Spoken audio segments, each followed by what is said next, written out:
ഖുർആൻ ആസ്വാദനം ഭാഗം 49 ദൈവത്തെ കാണണം. വിശുദ്ധ ഖുർആൻ 2-ാം അധ്യായം സൂറത്തുൽ ബഖറ 55-56 ആയത്തുകൾ. وَإِذْ قُلْتُمْ يَا مُوسَى لَن نُّؤْمِنَ لَكَ حَتَّى نَرَى اللَّهَ جَهْرَةً فَأَخَذَتْكُمُ الصَّاعِقَةُ وَأَنْتُمْ تَنْظُرُونَ. നിങ്ങൾ പറഞ്ഞ സന്ദർഭം: മൂസ, അല്ലാഹുവെ നേരിട്ട് കാണുന്നതുവരെ ഞങ്ങൾ താങ്കളെ വിശ്വസിക്കുകയില്ല. അങ്ങനെ നിങ്ങൾ നോക്കി നിൽക്കെ ഇടിമിന്നൽ നിങ്ങളെ പിടികൂടി. وَإِذْ قُلْتُمْ يَا مُوسَى لَن نُّؤْمِنَ لَكَ حَتَّى نَرَى اللَّهَ جَهْرَةً. وَإِذْ قُلْتُمْ എന്ന് പറയുമ്പോൾ വഇദ് എന്നത് കൽക്കലയില്ലാത്ത അക്ഷരമാണ്. വഇദ് എന്നായി പോകരുത്. ലൻ നുഅ്മിന, സുക്കൂനുള്ള നൂനിന് ശേഷം വീണ്ടും ഒരു നൂൻ തന്നെ വരുന്നു. ഇദ്ഗാം ബിഗുന്ന, മണിച്ചുകൊണ്ട് മെർജ് ചെയ്യാണ് നമ്മളിവിടെ ചെയ്യുന്നത്. ലൻ നുഅ്മിന എന്ന് പറയാം. ഹത്താ നറല്ലാഹ, റാന്റെ തഫ്ഖീം പ്രത്യേകം ശ്രദ്ധിക്കേണ്ടതുണ്ട്. ജഹ്റതൻ, ഹാക്ക് സുക്കൂൻ വരുമ്പോൾ മുഴങ്ങിപ്പോവാതെ ജഹ്റ എന്ന രൂപത്തിൽ തന്നെ പറയാം. ജഹ്റതൻ ഫ എന്ന് പറയുന്നിടത്ത് ഇഖ്ഫ ആണ്.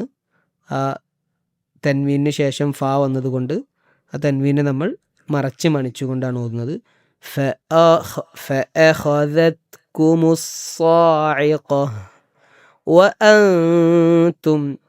വീണ്ടും ഇവിടെ ഇഖ്ഫ വന്നിട്ടുണ്ട്.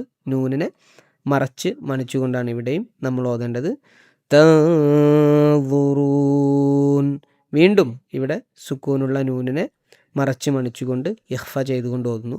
അപ്പോൾ ഈ ആയത്തിൽ കൂടുതലായിട്ട് നമുക്ക് ഇഖ്ഫ, മറച്ച് മണിക്കുന്ന, ഗുന്ന ചെയ്യുന്ന ഈ നിയമം ആവർത്തിച്ചു വരുന്നതായി നമുക്ക് മനസ്സിലാക്കാം. ഒരിക്കൽ കൂടെ ഓതി നോക്കാം. വഇദ് ഖുൽതും യാ മൂസാ ലൻ നുഅ്മിന ലക ഹത്താ നറല്ലാഹ ജഹ്റതൻ فأخذتكم الصاعقة وأنتم تنظرون ثم بعثناكم من بعد موتكم لعلكم تشكرون. പിന്നീട് മരണത്തിനു ശേഷം നിങ്ങളെ നാം ഉയർത്തെഴുന്നേൽപ്പിച്ചു, നിങ്ങൾ നന്ദിയുള്ളവരാകാൻ വേണ്ടി. ثم بعثناكم من بعد موتكم لعلكم تشكرون. ثم മീമിന് ഷദ്ദ് വന്നിട്ടുണ്ട്, ഗുന്ന ചെയ്യാം. ബഅസ്നാകും എന്ന സുക്കൂനുള്ള മീമിന് ശേഷം വീണ്ടും ഒരു മീം വരുമ്പോൾ അത് ഇദ്ഗാം തന്നെയാണ്, കൂട്ടിലയിപ്പിച്ച് മണിക്കാണ് നമ്മളവിടെ ചെയ്യുന്നത്. തൊട്ടു ഉടനെ മിൻ ബഅദി എന്ന സുക്കൂനുള്ള നൂനിന് ശേഷം ഒരു ബാ വരുമ്പോൾ ആ നൂനിനെ നമ്മൾ മീമാക്കി കൺവേർട്ട് ചെയ്യണം. അതുകൊണ്ടാണ് അവിടെ ചെറിയൊരു മീം കൊടുത്തിട്ടുള്ളത്. ഇഖ്ലാബ് എന്നാണ് ഈ തജ്വീദ് നിയമത്തിൻ്റെ പേര്. മിൻ ബഅദി മൗതികും ലഅല്ലകും തഷ്കുറൂൻ. തഷ് എന്ന് പറയുമ്പോൾ ഷീനെ ഒന്ന് പരത്തി തഷ്കുറൂൻ എന്ന് പറയാൻ പ്രത്യേകം ശ്രദ്ധിക്കുക. അള്ളാഹുവിനെ കാണണമെന്നാവശ്യപ്പെട്ട ഇസ്രായേല്യരുടെ മേൽ ഇടുത്തി പതിച്ച് മരണപ്പെട്ടതിനു ശേഷം അവരെ ഉയർത്തെഴുന്നേൽപ്പിച്ച അള്ളാഹുവിൻ്റെ അനുഗ്രഹത്തെക്കുറിച്ചാണ് ഈ 2 വചനങ്ങളിൽ പ്രതിപാദിക്കുന്നത്. ഇസ്രായേല്യർ ചെയ്ത പശുക്കുട്ടിയുടെ വിഗ്രഹമുണ്ടാക്കുകയെന്ന തിന്മയെക്കുറിച്ചും അതിനുള്ള പ്രായശ്ചിത്തത്തെയും എല്ലാം കുറിച്ച പ്രതിപാദനങ്ങൾക്കിടയിലാണ് ഈ പരാമർശങ്ങൾ ഉള്ളത് എന്നതുകൊണ്ട് തന്നെ അതുമായി ബന്ധപ്പെട്ട സംഭവം തന്നെയായിരിക്കും ഇതുമെന്ന് മനസ്സിലാക്കാവുന്നതാണ്.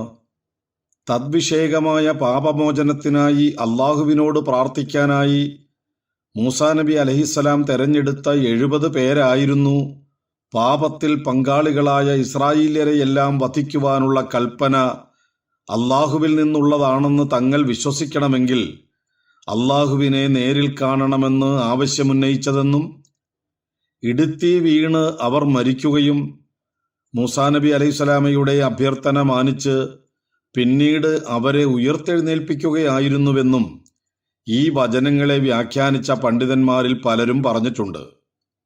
മൂസാ നബി അലൈഹിസ്സലാം 70 പേരെ തെരഞ്ഞെടുത്തതായും അവർക്കുമേൽ ഉഗ്രമായ കുലുക്കമുണ്ടായതായും അവരെ നശിപ്പിക്കാതിരിക്കാൻ മൂസാ നബി അലൈഹിസ്സലാം അള്ളാഹുവിനോട് ആവശ്യപ്പെട്ടതായെല്ലാമുള്ള സൂറത്തുൽ അറാഫ് 155 വചനത്തിലെ പ്രതിപാദ്യത്തിന്റെ അടിസ്ഥാനത്തിലുള്ളതാണ് ഈ വ്യാഖ്യാനം.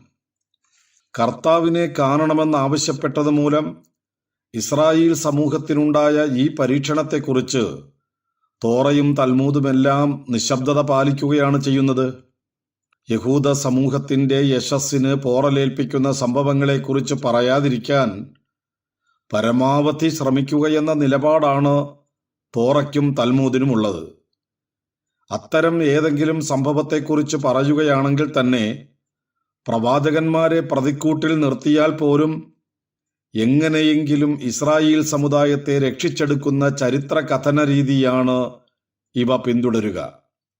അഹറോനെ വിഗ്രഹ നിർമ്മാതാവായും മോശയെ തോറാഫലകങ്ങൾ എറിഞ്ഞുടച്ച് നശിപ്പിച്ചവനായുമെല്ലാം അവതരിപ്പിച്ചാണെങ്കിലും ഇസ്രായേൽ സമൂഹത്തെ വെള്ളപൂശണമെന്ന ഇസ്രായേൽ വംശീയത തന്നെയാണ് ഈ സംഭവത്തെക്കുറിച്ച നിശബ്ദതയിലും നമുക്ക് കാണാൻ കഴിയുന്നത്.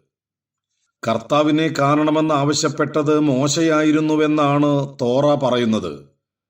മോശ പറഞ്ഞു, അങ്ങയുടെ മഹത്വം എനിക്ക് കാണിച്ചു തരണമെന്ന് ഞാൻ അപേക്ഷിക്കുന്നു. അവിടുന്ന് അരുളി ചെയ്തു, എന്റെ മഹത്വം നിന്റെ മുമ്പിലൂടെ കടന്നുപോകും. കർത്താവ് എന്ന എന്റെ നാമം നിന്റെ മുമ്പിൽ ഞാൻ പ്രഖ്യാപിക്കുകയും ചെയ്യും. എനിക്ക് ഇഷ്ടമുള്ളവനിൽ ഞാൻ പ്രസാദിക്കും. എനിക്ക് ഇഷ്ടമുള്ളവനോട് ഞാൻ കരുണ കാണിക്കും. അവിടുന്ന് തുടർന്നു, നീ എന്റെ മുഖം കണ്ടുകൂടാ. എന്തെന്നാൽ എന്നെ കാണുന്ന ഒരു മനുഷ്യനും ജീവനോടെ ഇരിക്കുകയില്ല. കർത്താവ് പറഞ്ഞു, ഇതാ എന്റെ അടുത്തുള്ള ഈ പാറമേൽ നീ നിൽക്കുക. എന്റെ മഹത്വം കടന്നു പോകുമ്പോൾ നിന്നെ ഈ പാറയുടെ ഒരിടുക്കിൽ ഞാൻ നിർത്തും. ഞാൻ കടന്നു പോകുമ്പോൾ എന്റെ കൈകൊണ്ട് നിന്നെ മറയ്ക്കും.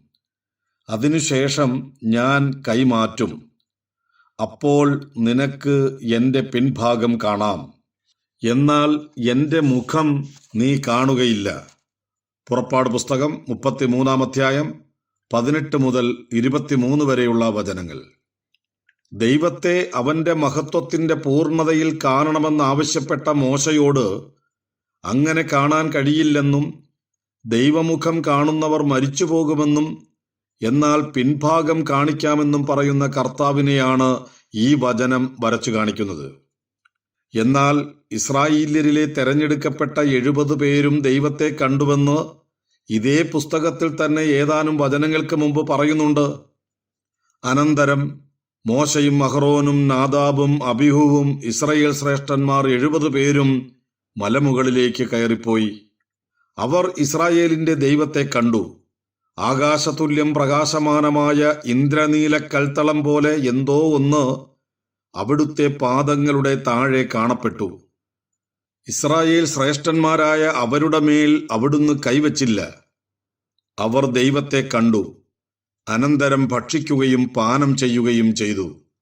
പുറപ്പാട് പുസ്തകം 24 അധ്യായം 9 മുതൽ 11 വരെയുള്ള വചനങ്ങൾ.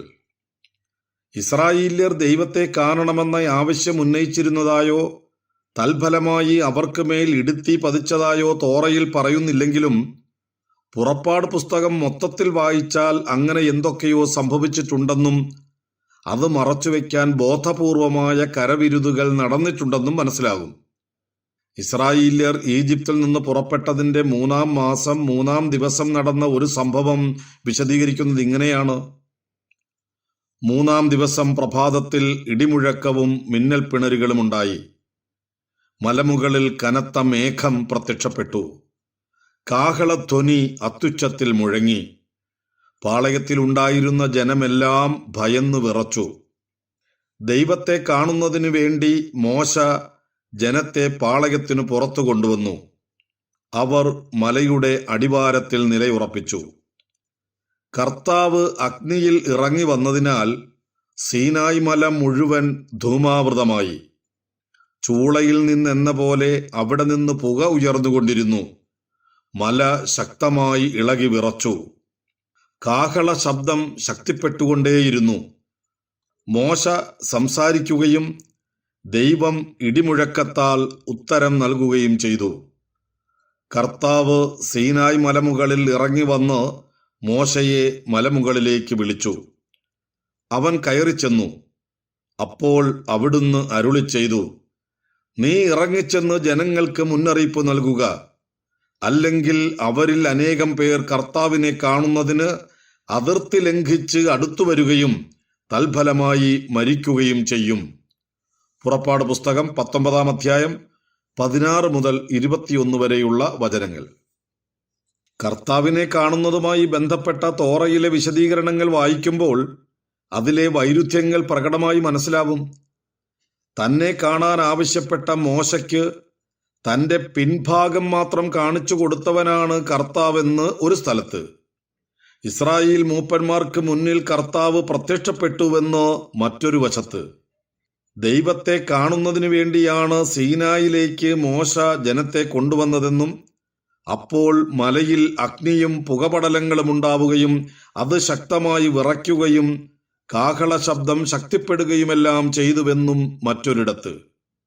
കർത്താവിനെ കാണുന്നതിന് അതിർത്തി ലംഘിച്ച് വരുന്നവർ മരിക്കുമെന്ന് വേറെയും ഒരു സ്ഥലത്ത്.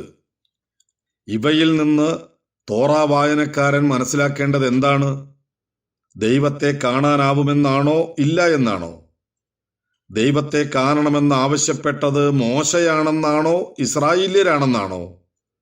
ദൈവത്തെ കാണാനെന്ന പേരിൽ ഇസ്രായേല്യരെ സിനായിലേക്ക് മോശ കൊണ്ടുവന്നത് അവരെ കൊല്ലാനാണെന്നാണോ അല്ല രക്ഷിക്കാനാണെന്നാണോ?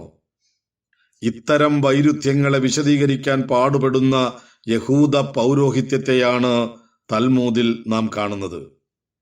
ജെറുസലേം തൽമൂദ് സുക്ക 4:3-7.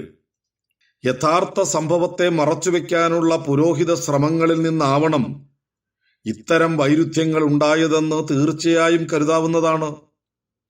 വൈരുദ്ധ്യാധിഷ്ഠിതമായ ഇത്തരം യൂതകളങ്കങ്ങളെ നിഷേധിച്ചുകൊണ്ട് സത്യസന്ധമായ ചരിത്രത്തിലേക്ക് വെളിച്ചം വീശുകയാണ് ഈ വചനങ്ങളിൽ ഖുർആൻ ചെയ്യുന്നത്. മൂപ്പന്മാർ ഒന്നിച്ച് ആവശ്യപ്പെട്ടിട്ടും പ്രത്യക്ഷപ്പെടാതെ അവരെ ശിക്ഷിക്കുകയാണ് കർത്താവ് ചെയ്തതെന്ന സത്യം ഇസ്രായേലാണ് ആത്യന്തികമായ നന്മയെന്ന യഹൂദ വംശീയതയെ നിഷേധിക്കുന്നതിനാലാകണം അള്ളാഹുവിനെ കാണണമെന്നാവശ്യപ്പെട്ടത് ഇസ്രായേല്യരല്ലെന്ന് വരുത്തി തീർക്കുന്ന കഥ മെനഞ്ഞത്. ആ കഥയെയും ഇസ്രായേൽ ശ്രേഷ്ഠന്മാർ ദൈവത്തെ കണ്ടുവെന്ന വ്യാജത്തെയും നിഷേധിക്കുകയാണ് യഥാർത്ഥത്തിൽ സംഭവിച്ചതെന്താണെന്ന് വ്യക്തമാക്കുന്ന ഖുർആൻ ചെയ്യുന്നത്. ഇസ്രായേല്യരിൽ നിന്ന് വിഗ്രഹാരാധന എന്ന മഹാപാപം ചെയ്തവരെ കൊല്ലണമെന്നാണ് ദൈവകൽപ്പനയെന്ന് മോശ അവരെ അറിയിച്ചപ്പോൾ ദൈവം നേർക്കുനേരെ പ്രത്യക്ഷപ്പെട്ട് ഇക്കാര്യം തങ്ങളോട് പറഞ്ഞാലല്ലാതെ ഞങ്ങൾ അത് അംഗീകരിക്കുകയില്ല എന്നതായിരുന്നു അവരുടെ നിലപാട്. അങ്ങനെയാണ് അവർ നോക്കി നിൽക്കെ തന്നെ അവർക്ക് മേൽ ഇടിത്തീ വർഷിക്കുകയും അതിൽ ഈ ആവശ്യമുന്നയിച്ചവർ മരിച്ചു വീഴുകയും ചെയ്തത്. എന്നിട്ടും അവരെ നിത്യനാശത്തിന് വിട്ടുകൊടുക്കാതെ പുനരുജ്ജീവിപ്പിക്കുകയും കൃതജ്ഞതയോടെ നന്മയുടെ വക്താക്കളാകാൻ അവസരം നൽകുകയും ചെയ്തു അല്ലാഹു. ഈ അനുഗ്രഹം എടുത്തു പറയുകയാണ് ഈ വചനങ്ങളിൽ ഖുർആൻ ചെയ്യുന്നത്. നിങ്ങൾ ഇതുവരെ കേട്ടത് ഖുർആൻ ആസ്വാദനം ഭാഗം 49. ദൈവത്തെ കാണണം. വിശുദ്ധ ഖുർആൻ 2-ാം അധ്യായം സൂറത്തുൽ ബഖറ 55-56 ആയത്തുകൾ. രചന MM അക്ബർ. ശബ്ദം നൽകിയത് ആറാട്ടുപുഴ ഹക്കിം ഖാൻ. ഖുർആൻ പാരായണവും തജ്വീദ് വിശദീകരണവും അബ്ദുള്ള തിരൂർക്കാട്. ഇൻഷാ അല്ലാഹ് തുടരും.